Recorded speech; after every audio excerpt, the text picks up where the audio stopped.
So, apparently there's a secret code name floating around for the quiet mission to reunite Harry and King Charles. That code name? Project Thor. And the very man who publicly rolled his eyes at the idea for months, insisting the reconciliation chatter was nothing more than expertly packaged PR designed to create headlines without substance, has changed his tune. Not with a flashy public U-turn or some dramatic confession, but the way journalists usually do when the evidence stops looking accidental and starts looking coordinated. Tom Sykes spotted something very specific. The messages coming from Harry's team and the messages coming from the King's office were landing simultaneously, heading in the same direction, carefully calibrated in a way that simply does not happen when two sides are acting completely independently.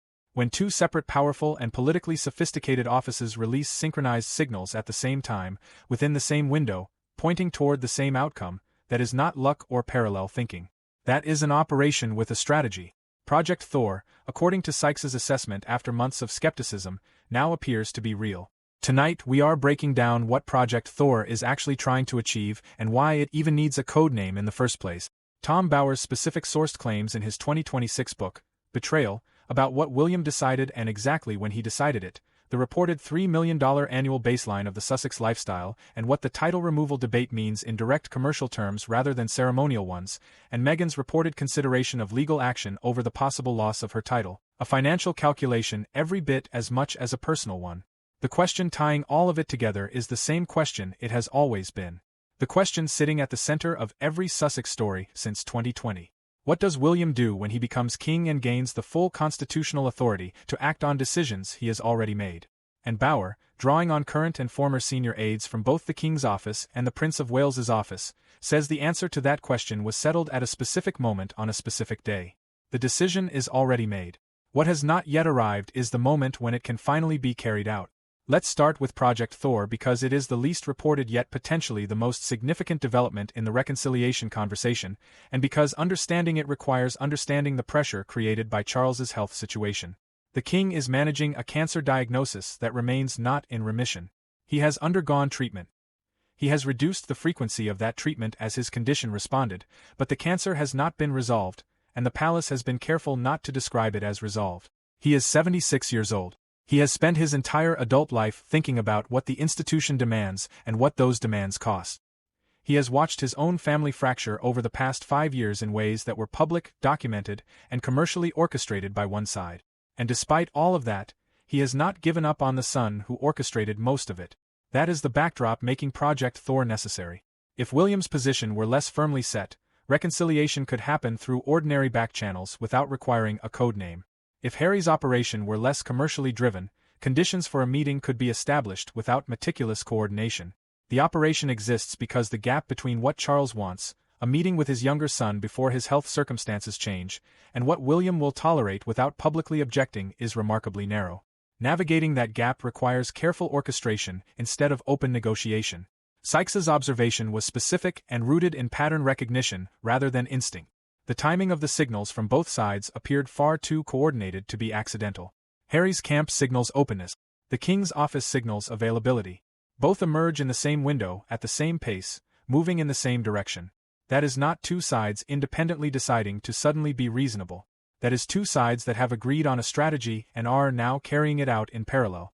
William's office, notably, says absolutely nothing. And that silence is not neutral. In the context of everything William has already communicated about his position, his office remaining silent while the other two camps signal reconciliation is a message all by itself. He knows exactly what is happening. He is choosing not to publicly oppose a backchannel process. He cannot afford to be seen blocking it without looking like the man preventing his father from seeing his son while that father is battling cancer. That is a narrative that generates sympathy for Harry and costs William politically. So William does what powerful people often do when every option carries risk. He stays silent, says nothing, and waits. Whether Project Thor actually produces a meeting, a real face-to-face encounter between Harry and Charles rather than coordinated signals and carefully managed intentions, is the question nobody outside the operation can answer right now. No confirmed meeting has been reported, and the absence of that confirmation is itself revealing. It tells you how much progress those synchronized signals may or may not have produced. The intent appears sustained. The obstacles remain enormous. If the Palace debrief is giving you the details other channels conveniently skip, hit the like button. It costs nothing, and it helps keep this channel going. Now let's get into Tom Bower's book because Betrayal, his 2026 follow-up to Revenge, contains a chapter about William that, in Bower's own framing, may be one of the most consequential pieces of reporting about the future of the British monarchy published in years. And the Sussex response tells you almost as much as the book itself. When the book arrived, the Sussex team dismissed it as a deranged conspiracy. As we have discussed before on this channel, that is not actually a denial. A real denial says the date is wrong. The document does not exist. The source is fabricated. Calling something a deranged conspiracy attacks the author without addressing a single specific claim. The palace has not challenged the book in court. The Sussex operation has not issued a formal legal challenge targeting any particular factual allegation. The book remains available, with its claims legally and factually uncontested. Bower is the journalist who exposed Robert Maxwell's pension fraud before major publications were willing to touch the story and who dismantled Gordon Brown's carefully constructed political mythology using documented sources while Brown was still serving in office. His standard has always been clear. He says he ensures what he writes is true, and he has lawyers prepared to defend it. His 2022 Sussex book relied on 80 separate sources, 80 individuals willing to speak to a biographer known for documented accuracy. Betrayal appears to rely on current and former senior aides from both the King's office and the Prince of Wales's office. These are people inside the institution, not outside commentators. The chapter centered on William includes specific claims that remain uncontested. William is reportedly prepared to be ruthless when he becomes king. The decision to take decisive action was allegedly made at a specific moment. According to the reporting, it happened the same day William was preparing to extend a coronation invitation to Harry while Harry was simultaneously excluded from the private palace reception honoring the late Queen. Two events occurring on the same day, moving in opposite directions. That contrast reportedly crystallized something. Bower's sources describe a man who made a calculation and never looked back. The most dramatic claim, and it is important to stress that this remains sourced reporting rather than confirmed policy, is that William's planning allegedly includes the possibility of removing titles not only from Harry and Meghan, but also from Archie and Lilibet. Archie, now 7 years old, Lilibet, now 5. Bower presents this not as an emotional reaction fueled by anger but as a strategic decision focused on institutional clarity, part of a broader restructuring William intends to implement once he possesses the full constitutional authority of the crown. The public and reputational consequences of removing titles from minor children would be significant in every direction. On one side, it would instantly generate sympathy for Harry and Meghan among audiences where sympathy is currently limited. It would raise uncomfortable questions about whether the monarchy should use its authority against children. It could become the defining story of William's early reign in a way that would be extraordinarily difficult to control. On the other side, it would deliver exactly the commercial impact Williams' analysis reportedly anticipates, stripping away the primary brand asset from an operation whose business model depends heavily on that asset. Whether he would ultimately go that far remains impossible to know until the moment arrives. But according to Bower's sources, the possibility is part of the planning process, and neither palace has issued anything on the record disputing that specific claim. If you want every twist we cover next, subscribe to the Palace Debrief, and make sure you do not miss the next breakdown. And drop your opinion in the comments, especially on the Archie and Lilibet question. Do you believe removing titles from minor children is something William would actually do? Or is this the kind of decision that looks completely different from inside the institution than it does from the outside looking in? Now let's talk about why the title debate is not merely symbolic or ceremonial. Why it functions as the load-bearing structure supporting the entire Sussex commercial operation, and why Meghan's reported consideration of legal action is as much a financial calculation as it is a personal one. Royal titles are not decorative accessories. In the context of what the Sussexes have built since 2020, they are the foundation. The commercial value behind everything Harry and Meghan have created, the Netflix deal, the Spotify contract, the memoir, the lifestyle brand, the speaking circuit, the brand partnerships, rests on one underlying asset: their proximity to the British crown as represented through their titles. Not independent creative output. Not content production talent. Not Meghan's acting career or Harry's military service. Their institutional connection. The words Prince, Duke, and Duchess appearing in every contract discussion, every press release, every product launch, every media profile explaining who these people are and why the world continues paying attention. Remove the title, and suddenly the entire business equation changes. The Netflix deal was priced around the Sussex brand, around access to a prince and duchess positioned as insiders capable of speaking about the royal family from first-hand experience. That becomes a very different proposition if the people offering it are simply Harry and Meghan Markle from Montecito, California. The memoir attracted the commercial attention it did because it was written by a prince. The lifestyle brand commands premium positioning because its founder is a duchess.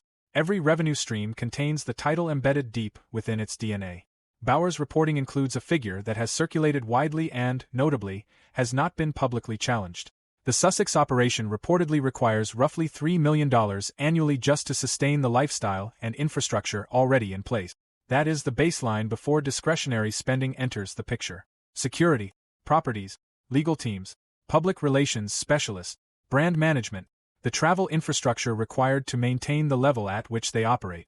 $3 million every year simply to keep the machine functioning at its current scale. No expansion, no new ventures, no growth, just maintaining what already exists. And here is where things become complicated. Against that $3 million baseline, the commercial performance of the Sussex operation has reportedly been shrinking on multiple fronts simultaneously.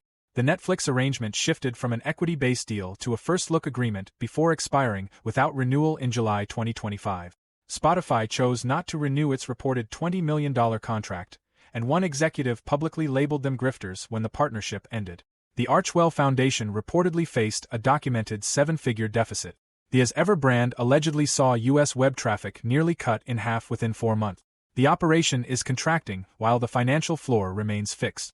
That $3 million baseline is becoming increasingly difficult to support through actual revenue generation, while the title, the most valuable commercial asset in the entire structure, is potentially vulnerable to action from the person who may eventually control its future.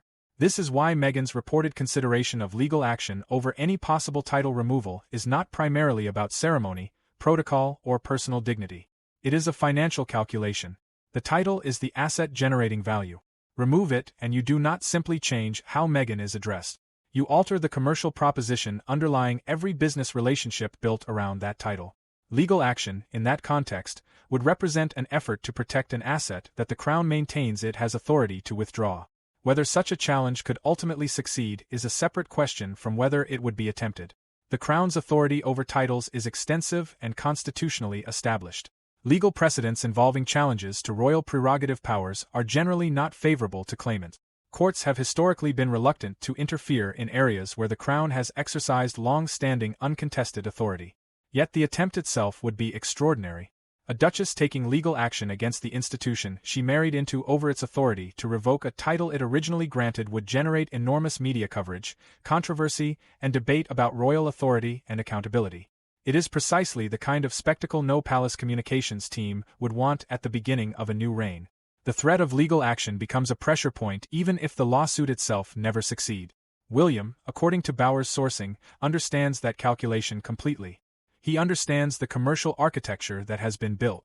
He has reportedly received advice regarding the legal implications, and he has made his decision knowing exactly what the financial consequences could be for his brother's operation. In Bauer's framing, that is what ruthless means here. Not emotional, not impulsive, not reactive. Deliberate, calculated, and fully informed.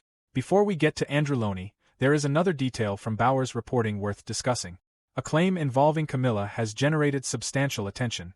Bauer cites palace insiders who reportedly believed Meghan exercised what one source described as an almost hypnotic influence over Harry. The phrase documented in Bauer's book, according to those sources, was that she had effectively brainwashed Harry. That is exceptionally strong language, and Bauer is careful to note that the description belongs to his sources, not to him. The palace has not publicly challenged the claim. What it reveals about how some individuals inside the institution viewed the relationship dynamic is hardly subtle. It also provides context for understanding why the institutional reaction to the Sussex departure unfolded the way it did. Not merely anger over what happened, but a specific interpretation of how it happened. Now let's bring in Andrew Loney's research because it provides the historical comparison that Bauer's sources explicitly reference when explaining the logic behind William's position. Loney spent nearly 2 decades researching lesser-known royals, figures operating on the institutional margins rather than at the ceremonial center. His work examining Prince Andrew's trajectory, particularly the palace strategy employed after Andrew's most serious public controversies became impossible to contain, offers a case study William's circle reportedly returns to repeatedly when explaining the reasoning behind his approach. The theory circulating within palace circles, and illuminated by Loney's research into lesser-known royals, is that Charles made a quiet commitment to his mother, the late Queen, to look after Andrew following his most serious difficulties. Not fully excluding him, but managing him. keeping him within a protective structure designed to limit further damage while avoiding the complete rupture that outright exclusion would have required explaining publicly. Royal Lodge. Financial arrangements. The continued presence of Princess Beatrice and Princess Eugenie within the broader royal orbit. All of these elements are viewed through this lens as components of a managed containment strategy rather than genuine rehabilitation. Not restored trust. Not redemption. Containment. Keeping someone close enough that behavior can be monitored and influenced where possible. Keeping family members integrated within the institution so they do not become separate and unpredictable complications. William reportedly watched this process unfold over years with increasing frustration. He watched his father's strategy, publicly framed as loyalty and compassion, generate recurring reputational problems without any obvious endpoint. Every appearance by Andrew, no matter how minor, reopened the story. Every partial inclusion reignited a controversy the institution desperately wanted to fade. The containment strategy did not contain. It prolonged. According to Bauer's reporting, William's conclusion from observing the Andrew situation was direct. The half-in model, the managed containment approach, the partial access, the maintained ambiguity, all of it is worse than a clean separation. The institution pays a greater long-term price for unresolved liabilities than it would for one difficult but definitive decision. His brother is not Andrew. The circumstances differ. The controversies differ. The public nature of the departure differs entirely. But the institutional logic William reportedly applies to both situations remains the same. Organizations that leave liabilities unresolved continue paying for that ambiguity indefinitely. The costs accumulate. They compound. They do not disappear. This, according to Bauer's sources, is the reasoning behind the decision William allegedly made and the moment in which he made it. On the day a coronation invitation existed alongside exclusion from a private reception honoring the late Queen. One gesture extended. One door quietly closed. Both actions occurring on the same day, by the same person, toward the same brother. A public display of inclusion paired with a private withdrawal of intimacy. Holding both positions simultaneously and concluding that the middle ground, the partial inclusion, the constant balancing act between inside and outside, produces the worst institutional outcome imaginable. And this is where every thread finally converges. It is important to separate established facts from interpretation. Project Thor is, according to Tom Sykes's assessment, an active operation involving Harry's team and the King's office. In his view, it is real. And that is exactly why Sykes's assessment matters. This is not someone who jumped on the reconciliation bandwagon at the first whisper of a palace rumor. He spent months dismissing it. Months treating the entire narrative as carefully packaged public relations theater. He only shifted position when the pattern became too obvious to ignore and the synchronized timing became increasingly difficult to explain as coincidence. The objective is straightforward. Create the conditions necessary for a meeting between father and son. The biggest obstacle remains William's position and the institutional risk created by any meeting that becomes public enough to force his office into commenting on it. Bauer's book describes a William who reached a specific conclusion at a specific moment. According to sourced reporting from senior aides connected to both offices, he is prepared to act on that conclusion without ambiguity, revision, hesitation, or the kind of sentiment-driven second-guessing he reportedly watched complicate the Andrew situation for years. Ruthless is the word Bauer uses, not a tabloid headline, not hostile commentary, not social media speculation. A description reportedly sourced from individuals inside both the King's office and the Prince of Wales's office who have observed William's position firsthand. The reported decision potentially extends to Archie and Lilibet, which transforms the issue from an institutional dispute between adults into something involving children who have absolutely no agency in any of it. Neither palace has publicly challenged those specific claims. The title remains the key commercial lever, the central asset supporting the Sussex operation at its current scale and supporting the premium pricing attached to that scale. Remove it, and the consequences extend far beyond honorific. It affects the commercial logic underlying every partnership tied to the Sussex brand. A diminished brand makes that reported $3 million annual baseline increasingly difficult to sustain. And Meghan's reported consideration of legal action represents the opposite side of the equation, an attempt to use the courts to defend an asset the Crown maintains it has authority to remove. Caught between all these competing forces is a narrow window. A very specific window created by Charles's health situation and one Project Thor appears explicitly designed to use before that opportunity disappears. The reality is simple. The window created by Charles's circumstances is not open forever, and no operation, regardless of how carefully coordinated it may be, can alter that fundamental limitation. The institution continues moving in one direction. The commercial operation continues facing pressure. Signals of reconciliation continue accumulating without yet producing an actual meeting.